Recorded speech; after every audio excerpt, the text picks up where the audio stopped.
First card ನನಗೆ 5 of swords ಬಂದಿದೆ. 5 of swords it self is A fighting card ಅಂತ ಹೇಳ್ತೀವಿ. ಸೊ ತುಂಬ ಜಗಳ, ತುಂಬ ಆರ್ಗ್ಯುಮೆಂಟ್, ಸೋ ಮಚ್ ಫೈಟಿಂಗ್ ಅಂತ ಕಾರ್ಡ್ ಹೇಳುತ್ತೆ. ಸ್ವಲ್ಪ ಟ್ರಿಗರಿಂಗ್ ಇರುತ್ತೆ. ಅದರ್ ಪರ್ಸನ್ ಏನೇ ಹೇಳಿದ್ರು ಯಾವುದಕ್ಕೂ ಟ್ರಿಗರ್ ಮಾಡ್ತಾ ಇದ್ದಾರೆ ಅಂತ ಅನಿಸುತ್ತೆ. ಇದರಿಂದ ಆರ್ಗ್ಯುಮೆಂಟ್ ಸ್ಟಾರ್ಟ್ ಆಗಿ ಸೊ ಕಮ್ಯುನಿಕೇಷನ್ ಸ್ಟಾಪ್ ಆಗೋ ಅಂಥ ಚಾನ್ಸಸ್ ಇದೆ. ಮೇ ಬಿ ಕೇರ್ಫುಲ್ ಆಗಿರಿ ಅಂತ ಹೇಳ್ತೀನಿ. ಯಾವಾಗಲೂ ನಿಮ್ಮ ಕಲೀಗ್ಸ್ ಇರಲಿ, ನಿಮ್ಮ ಫ್ಯಾಮಿಲಿ ಮೆಂಬರ್ಸ್ ಇರಲಿ, ಸೊ ನಿಮ್ಮ ಪಾರ್ಟ್ನರ್ ಜೊತೆನೇ ಜಗಳ ಆಗುತ್ತೆ ಅಂತ ಹೇಳಲ್ಲ. ತುಂಬ ವಿಷಯಗಳು ಟ್ರಿಗರ್ ಆಗುತ್ತೆ 5 ಆಫ್ ಸಾರ್ಟ್ಸ್ ಇರೋದ್ರಿಂದ. ನೀವು ಕನೆಕ್ಟ್ ಆಗಿರೋ ಪರ್ಸನ್ ಕೂಡ ಟ್ರಿಗರ್ ಆಗಿರ್ಬೋದು. ವೈಸ್ ವರ್ಸಾ ರೀಡಿಂಗ್ ಇದೆ. ಕ್ರಾಸ್ ವಾಚರ್ ಯಾರಾದರೂ ನೋಡ್ತಾ ಇದ್ದರೆ ಪೇಷನ್ಸಿಂದ ಇರಿ ಅಂತ ನಾನು ಹೇಳ್ತೀನಿ. ಸ್ವಲ್ಪ ಕೇರ್ಫುಲ್ಲಾಗಿ ಕೂಡ ಇರಿ. ನಿಮ್ಮ ಸ್ಪೀಚ್ ಬಗ್ಗೆ ನೀವೇನು ಮಾತಾಡ್ತೀರಾ ಅದ್ರ ಬಗ್ಗೆ ನಿಮಗೆ ಗಮನ ಇರಲಿ ಅಂತ ಹೇಳ್ತೀನಿ ನಾನು. ಸೆಕೆಂಡ್ ಕಾರ್ಡ್ ನನಗೆ ಕಿಂಗ್ ಆಫ್ ಕಪ್ಸ್ ಬಂದಿದೆ. ಆಬ್ಸೆಸಿವ್ ಅಂತ ಹೇಳ್ತೀವಿ, ಆಬ್ಸೆಸಿವ್ ಇನ್ ಲವ್ ಅಂತ ಹೇಳ್ತೀವಿ. ನೀವು ತುಂಬ ಟೈಮಿಂದ ಅಥವಾ ತುಂಬ ವರ್ಷಗಳಿಂದ ಸೊ ಆ ಪರ್ಸನ್ ಜೊತೆ ಇರ್ಬೋದು, ಲಾಂಗೆಸ್ಟ್ ಟೈಮಿಂದ ಅಂತ ಹೇಳ್ಬೋದು. ಮೇ ಬಿ ನಿಮ್ಗೆ ಅನಿಸಿರ್ಬೋದು, ನಾನು ಇಷ್ಟಪಟ್ಟಿರೋ ವ್ಯಕ್ತಿ ಇವರಲ್ಲ, ನಾನು ಅಂದ್ಕೊಂಡಿರೋ ವ್ಯಕ್ತಿ ಇವರೇನಾ ಅಂತ ನಿಮಗೆ ಡೌಟ್ಸ್ ಬರ್ಬೋದು. ಏನು ಅಂದರೆ ಈ ಮಂತಲ್ಲಿ ಎಸ್ಪೆಷಲಿ ನಿಮಗೆ ಸ್ವಲ್ಪ ಪೇಷನ್ಸ್, ತಾಳ್ಮೆಯ ಅಗತ್ಯ ತುಂಬಾ ಇದೆ ಅಂತ ಹೇಳ್ಬೋದು. ಮೇ ಬಿ ತುಂಬ ಅವರು ಟ್ರಿಗರ್ ಮಾಡ್ಬೋದು ನಿಮಗೆ ಜಗಳಕ್ಕೆ, ಅಥವಾ ಅವ್ರಿಗೆ ಗೊತ್ತಿಲ್ಲದೇ ನಿಮ್ಗೆ ಹರ್ಟ್ ಮಾಡ್ಬೋದು. ಹರ್ಟ್ಫುಲ್ ವರ್ಡ್ಸ್ ಅಂತ ಹೇಳ್ತಾ ಇದೆ ಕಾರ್ಡು. ಥರ್ಡ್ ಕಾರ್ಡ್ ನನಗೆ ಏಸ್ ಆಫ್ ಪೆಂಟಿಕಲ್ಸ್ ಬಂದಿದೆ.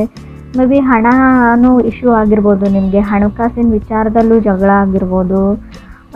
ಮೇ ಬಿ ಕೆಲವ್ರಿಗೆ ಏಸ್ ಆಫ್ ಪೆಂಟಿಕಲ್ಸ್ ಅಂದರೆ ಒನ್ ಮೋರ್ ಚಾನ್ಸ್ ಅಂತ ಹೇಳ್ತೀವಿ. ನೀವು ಯಾರಿಗಾದ್ರೂ ಇನ್ನೊಂದು ಚಾನ್ಸ್ ಕೊಡ್ತೀನಿ ಅಂತ ಡಿಸೈಡ್ ಮಾಡಿರ್ಬೋದು, ಅಥವಾ ಅದರ್ ಪರ್ಸನ್ ನಿಮಗೆ. ಸೊ ಕೊಡಲ್ಲ ಅಂದರೂ ಕೂಡ ace of pentacles one more chance ಕೊಡ್ಬೋದು, ನೀವು ಇನ್ನೊಂದು ಚಾನ್ಸ್ ಕೊಟ್ಟು ನೋಡ್ಬೋದು ಅಂತ ಹೇಳುತ್ತೆ card. Because you love the person ಅಂತ ಕೂಡ ಕಾರ್ಡೇ ಹೇಳ್ತಾ ಇದೆ. ಕ್ರಾಸ್ ವಾಚರ್ಸ್ ನೋಡ್ತಾ ಇದ್ರು ಕೂಡ ಋಷಿಯವ್ರಿಗೆ ನೀವು ಒನ್ ಮೋರ್ ಇನ್ನೊಂದು ಅವಕಾಶನ ಕೊಡಬಹುದು ಅಂತ ಕಾರ್ಡ್ ಹೇಳುತ್ತೆ. ಫೋರ್ತ್ ಕಾರ್ಡ್ ನನಗೆ 9 ಆಫ್ ವಾಂಡ್ಸ್ ಬಂದಿದೆ. 9 ಆಫ್ ವಾಂಡ್ಸ್ ಅಂದರೆ fighting in the war zone ಅಂತ ಹೇಳ್ತೀವಿ. ಬರೀ ಜಗಳ, ನಿಮ್ಮ ಫ್ಯಾಮಿಲಿ ಮೆಂಬರ್ಸ್ ಅವ್ರ ಫ್ಯಾಮಿಲಿ ಮೆಂಬರ್ಸ್ ನಡುವೆನೂ ಜಗಳ ಆಗ್ಬೋದು. ಸೊ ರಿಯಲ್ ಎಸ್ಟೇಟ್ ವ್ಯವಹಾರನ ಮಾಡಬೇಡಿ ಅಂತ ಹೇಳ್ತೀವಿ. ಅದರಿಂದ ಕೂಡ ಜಗಳ ಸ್ಟಾರ್ಟ್ ಆಗ್ಬೋದು. ಈ ಹಣಕಾಸಿನ ವಿಚಾರದಲ್ಲಿ ಸ್ವಲ್ಪ ದೊಡ್ಡ ಮಟ್ಟದ ಟೆನ್ಷನ್ ಕೂಡ ನಿಮಗೆ ಬರ್ಬೋದು. ಹಾಗೆ ಕೂಡ ನಿಮ್ಮ ಮದುವೆ ಫಿಕ್ಸ್ ಆಗಿದ್ದರೆ, ಎಂಗೇಜ್ಮೆಂಟ್ ನಡೀತಾ ಇದ್ರು ಕೂಡ ಅಲ್ಲಿ ಗಲಾಟೆಗಳಾಗ್ಬೋದು ಸಂಬಂಧಿಕರ ಮಧ್ಯೆ, ರಿಲೇಟಿವ್ಸ್ ಮಧ್ಯೆ ಅಂತ ಕೂಡ ಆ ಕಾರ್ಡ್ ಹೇಳ್ತಾ ಇದೆ. ಫಿಫ್ತ್ ಕಾರ್ಡ್ ನನಗೆ 9 ಆಫ್ ವಾಂಡ್ಸ್ ಬಂದಿದೆ.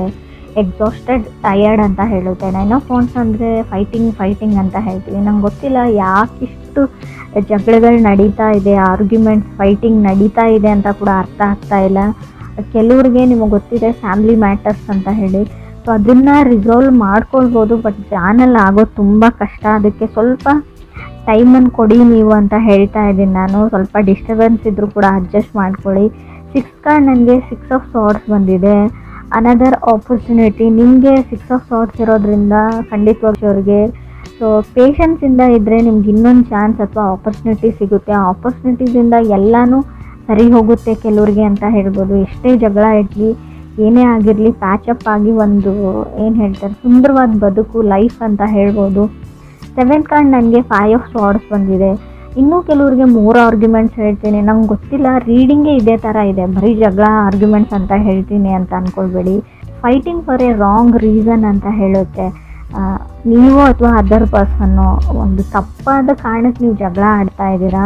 5 ಆಫ್ ಸಾರ್ಟ್ಸ್ ಇರೋದ್ರಿಂದ ಸ್ವಲ್ಪ ಯೋಚನೆ ಮಾಡಿ, ಪೇಷನ್ಸಿಂದ ನೋಡಿ, ನಾನು ಸರಿ ಇದ್ದೀನಾ, ನಾನು ಮಾತಾಡೋ ವಿಷಯ ಸರಿ ಇದೆಯಾ, ನಾನು ಆರ್ಗ್ಯುಮೆಂಟ್ ಮಾಡ್ತಾ ಇರೋ ಟಾಪಿಕ್ ಯಾವ ಥರ ಇದೆ, ಸಿಚುವೇಶನ್ ಸರಿಯಾಗಿದೆಯಾ ಅಂತ ಯೋಚನೆ ಮಾಡಿ. ಈ 8th ಕಾರ್ಡ್ ನನಗೆ 6 ಆಫ್ ವಾಂಡ್ಸ್ ಬಂದಿದೆ. Quick to exit. ತುಂಬ ಬೇಗ ನಾನು ಬಿಟ್ಬಿಡ್ತೀನಿ, ನಾನು ಸಪ್ರೇಟ್ ಆಗಿಬಿಡ್ತೀನಿ, ಡಿವೋರ್ಸ್ ತೊಗೊಂಡ್ಬಿಡೋಣ ಅಂತೀರಾ ನೀವು ಅಥವಾ ಅದರ್ ಪರ್ಸನ್. ಅವ್ರಿಗೆ ನಿಮಗೆ ಬ್ಲೇಮ್ ಬರುತ್ತೆ ಅಂತ ಹೇಳ್ಬೋದು. ಬಟ್ ಇಬ್ಬರದ್ದು ಫಾಲ್ಟ್ ಇದೆ. Both people have A fault ಅಂತ ಕಾರ್ಡ್ ಹೇಳ್ತಾ ಇದೆ. ಮೇ ಬಿ ಅದರ್ ಪರ್ಸನ್ ನಿಮ್ಮನ್ನು ಇಗ್ನೋರ್ ಮಾಡ್ಬೋದು, ಬ್ಲೇಮ್ ಎಲ್ಲ ನಿಮ್ಮ ಮೇಲೆ ಹಾಕ್ಬೋದು, ತಪ್ಪೆಲ್ಲ ನಿಮ್ಮದೇ ಅಂತ ಕೂಡ ಅನ್ಬೋದು. ಸ್ವಲ್ಪ ದಿನ ಸುಮ್ಮನಾಗಿ ಅಂತ ಹೇಳ್ತೀನಿ ನಾನು. 9th card ace of wands ಬಂದಿದೆ. ಇಗ್ನೋರ್ ಮಾಡ್ತಾ ಇದ್ದಾರೆ. Doing silent treatment. ನೀವು ಎಷ್ಟೇ ಕಾಲ್ ಮಾಡಿ, ಮೆಸೇಜ್ ಮಾಡಿ, ರೆಸ್ಪಾನ್ಸ್ ಮಾಡಲ್ಲ, ಕಾಲ್ ಪಿಕ್ ಮಾಡ್ತಾ ಇಲ್ಲ ಅಂತ ಕೂಡ ನಿಮ್ಮ ಕಂಪ್ಲೇಂಟ್ ಇರ್ಬೋದು, ಅಥವಾ ನೀವು ಈ ಥರ ಮಾಡ್ತಾ ಇರ್ಬೋದು, ಅದರ್ ಪರ್ಸನ್ಗೆ ಇಗ್ನೋರ್ ಮಾಡ್ತಾ ಇರ್ಬೋದು ಅಂತ ಕಾರ್ಡ್ ಹೇಳ್ತಾ ಇದೆ. 10th ಕಾರ್ಡ್ ನನಗೆ 4 ಆಫ್ ಪೆಂಟಿಕಲ್ಸ್ ಬಂದಿದೆ, 11th ಹರ್ಮೆಟ್ ಕಾರ್ಡ್ ಬಂದಿದೆ. ನೋ ಕಮ್ಯುನಿಕೇಷನ್ ಅಂತ ಹೇಳುತ್ತೆ. ಕಮ್ಯುನಿಕೇಷನ್ ಇರಲ್ಲ, ತುಂಬ ಸೆನ್ಸಿಟಿವ್ ಇದ್ದಾರೆ ಪರ್ಸನ್. ಮೇ ಬಿ ನಾನಿಲ್ವಾ ಅಂತ ನೀವು ಕೇಳ್ಬೋದು, ಬಟ್ ನೀವು ಕನೆಕ್ಟ್ ಆಗಿರೋ ವ್ಯಕ್ತಿ ತುಂಬ ಸೆನ್ಸಿಟಿವ್ ಪರ್ಸನ್ ಅಂತ ಹೇಳ್ಬೋದು. ಚಿಕ್ಕ ಪುಟ್ಟ ವಿಷಯಕ್ಕೂ ತುಂಬ ಸೆನ್ಸಿಟಿವ್ ಆಗ್ತಾರೆ ಅವರು. ಹರ್ಮೆಟ್ ಕಾರ್ಡ್ ಬಂದಿರೋದ್ರಿಂದ ಡಿಪ್ರೆಷನ್ ಅಂತ ಹೇಳ್ತೀನಿ ನಾನು, ಆ್ಯಂಗ್ಸೈಟಿ, ತುಂಬ ಆತಂಕದಲ್ಲಿ ಇರ್ತಾರೆ ಅವರು ಅಥವಾ ನೀವು. ಸೋಲ್ ಸರ್ಚಿಂಗ್ ಅಂತ ಕೂಡ ನಾವು ಕರಿತೀವಿ ಇದನ್ನು. ನಾನು ಒಂಟಿ ಆಗಿದ್ದೀನಿ, ನನಗೆ ಯಾರೂ ಇಲ್ಲ ಅಂತ ಲೋನ್ಲಿನೆಸ್ ಕೂಡ ಫೀಲ್ ಆಗ್ಬೋದು ನಿಮಗೂ ಅಥವಾ ಅದರ್ ಪರ್ಸನ್ಗೂ. 12th ಕಾರ್ಡ್ ನನಗೆ 8 ಆಫ್ ಕಪ್ಸ್ ಬಂದಿದೆ. ನೀವು ಕೂಡ ತುಂಬ ಟಯರ್ಡ್ ಆಗಿ ಅಂತ ಹೇಳ್ಬೋದು. ಪೇಷನ್ಸ್ ಇಸ್ ಎವ್ರಿಥಿಂಗ್ ಅಂತ ಕಾರ್ಡ್ ಹೇಳುತ್ತೆ. ಆರ್ಗ್ಯುಮೆಂಟಿಗೆ ಹೋಗಬೇಡಿ ಅಂತ ಹೇಳ್ತೀನಿ. ನೋ ಟೈಮ್ ಫಾರ್ ಆರ್ಗ್ಯುಮೆಂಟ್ ಅಂತ ಇಟ್ಕೊಂಡಿರಿ ನೀವು ಮನಸ್ಸಲ್ಲಿ. ಸೊ ಇಗ್ನೋರೆನ್ಸ್ ಕೂಡ ಇದೆ. 13 ಕಾರ್ಡ್ ನನಗೆ 2 ಆಫ್ ಸಾರ್ಡ್ಸ್ ಬಂದಿದೆ. ಆದಷ್ಟು ನೀವು ಇಗ್ನೋರ್ ಮಾಡೋದಾದರೆ ಪರ್ಸನ್ ಅಲ್ಲ, ಸಿಚುವೇಶನ್ನ ಇಗ್ನೋರ್ ಮಾಡಿ ಅಂತ ಹೇಳ್ತೀನಿ.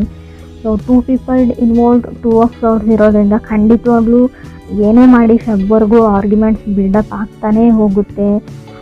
ಹರ್ಮೆಂಟ್ ಕಾರ್ಡ್ ಇರೋದ್ರಿಂದ ಅವ್ರದ್ದು ನಿಮ್ಮ ಮನೆ ನಡುವೆ ಮಾತುಕತೆ ಅಥವಾ ನಿಮ್ಮ ಮಧ್ಯೆ ಕಮ್ಯುನಿಕೇಷನ್ ಸ್ಟಾಪ್ ಆಗ್ಬೋದು ಅಂತ ಕೂಡ ಕಾರ್ಡ್ ಹೇಳುತ್ತೆ. ಸೈಲೆಂಟ್ ಟ್ರೀಟ್ಮೆಂಟ್ ಅಂತ ಕೂಡ ನಾವು ಕರಿತೀವಿ.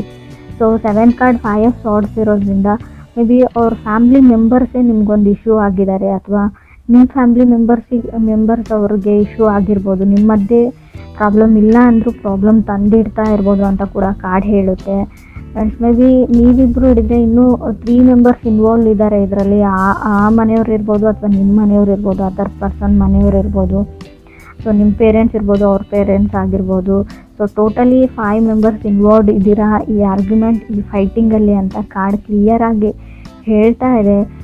ಮೇ ಬಿ ಅವರೆಲ್ಲರೂ ಸೇರಿಬಿಟ್ಟು ನಿಮ್ಮನ್ನು ಒಂಟಿ ಮಾಡ್ಬೋದು ಅಥವಾ ನೀವು ನಿಮ್ಮ ಫ್ಯಾಮ್ಲಿ ಜೊತೆ ಸೇರಿ ಅವ್ರನ್ನ ಒಂಟಿ ಮಾಡ್ಬೋದು ಅಂತ ಕೂಡ ಕಾರ್ಡ್ ಹೇಳ್ತಾ ಇದೆ. ತಾಳ್ಮೆ ತುಂಬ ಇಂಪಾರ್ಟೆಂಟ್ ಆಗುತ್ತೆ ಇಲ್ಲಿ. ನಿಮ್ಗೆ ಇಷ್ಟ ಇಲ್ಲ ಅವರಿಂದ ದೂರ ಆಗೋದು.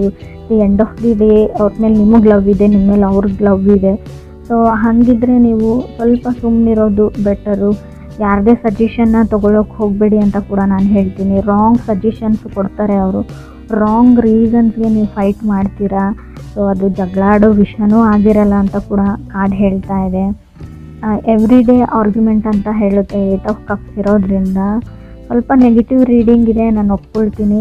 ಬಟ್ ಇನ್ ಕೇಸ್ ನೀವೇನಾದರೂ ಮದುವೆಗೋ ಅಥವಾ ಹುಡುಗಿನೋ ಹುಡುಕ್ತಾ ಇದ್ದರೆ ಅಂಥ ಆಪರ್ಚುನಿಟೀಸ್ ಕೂಡ ನಿಮಗೆ 6 ಆಫ್ ಸಾರ್ಡ್ಸ್ ಇರೋದ್ರಿಂದ ಖಂಡಿತವಾಗ್ಲೂ ಆಪರ್ಚುನಿಟೀಸ್ ನಿಮಗೆ ಹುಡ್ಕೊಂಡು ಬರುತ್ತೆ ಅಂತ ನಾನು ಹೇಳ್ತೀನಿ. ಬಟ್ ಇಲ್ಲೂ ಕೂಡ ನೀವು ರಿಲೇಟಿವ್ಸ್ ಮಾತನ್ನ ಕೇಳೋಂಗಿಲ್ಲ. ನಿಮ್ಗೆ ಯಾರು ಆಫರ್ಸ್ನ ತಂದು ಕೊಟ್ಟಿರ್ತಾರೆ. ಸೊ ಸ್ವಲ್ಪ ಮ್ಯಾನಿಪುಲೇಟರ್ ಇದ್ದಾರೆ ಅವರು.